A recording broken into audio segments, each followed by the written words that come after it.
بسم اللہ الرحمن الرحیم۔ ناظرین السلام علیکم ورحمۃ اللہ وبرکاتہ۔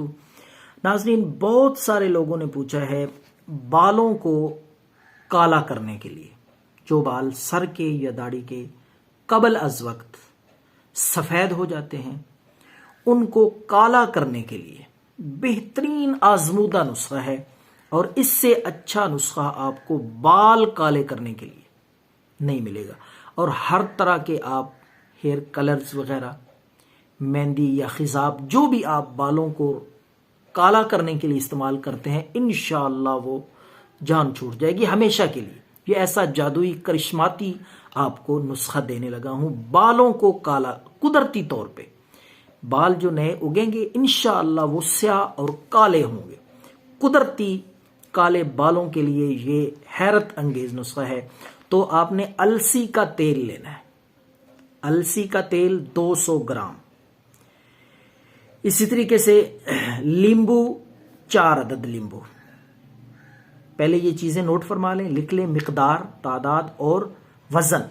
اس کے بعد میں بنانے کا، تیار کرنے کا اور پھر استعمال کا طریقہ بھی بتاؤں گا۔ السی کا تیل 200 گرام، لیمبو 4 عدد، لہسن 3 توریاں، جس کو تھوم بھی کہتے ہیں لہسن، اور شہد 1 کلو۔ اب جی آتے ہیں اس کو تیار کرنے کا، بنانے کا طریقہ۔ سب سے پہلے آپ نے لیمبو کا رس اور لہسن، تھوم اچھی طرح ان کو پیس لیں، دونوں چیزوں کو، اور اس کے بعد السی کا تیل لیں اور شہد، وہ لیمبو کا رس اور لہسن بھی ان میں ڈال کے مکس کر لیں، اچھی طرح پیس لیں۔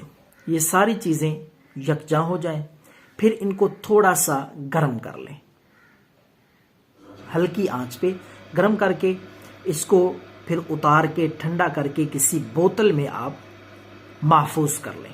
یہ خراب بھی نہیں ہوگا، ایکسپائری بھی نہیں ہے اس کی۔ اور اب اس کا طریقہ استعمال، خوراک اور مقدار بالوں کو کالا کرنے کے لیے۔ تو ناظرین، آپ نے ہر کھانے کے بعد، بلکہ کھانے سے پہلے، صبح ناشتے سے پہلے اور رات کا کھانا کھانے سے پہلے 30 منٹ کم از کم، صبح ناشتے سے 30 منٹ پہلے آپ نے 1 چمچ اس آئل یا شربت میں سے آپ نے کھا لینا، پی لینا ہے۔ اور اسی طریقے سے شام کے کھانے سے بھی آدھا گھنٹہ پہلے یہ استعمال کریں، انشاءاللہ العزیز بال جو ہیں وہ سفید بال بھی کالے ہو جائیں گے۔ تو یہ استعمال کرتے رہیں، بے ضرر چیز ہے، معیاری چیز ہے بالوں کو کالا کرنے کے لیے۔ دعاؤں میں یاد رکھیں۔ اللہ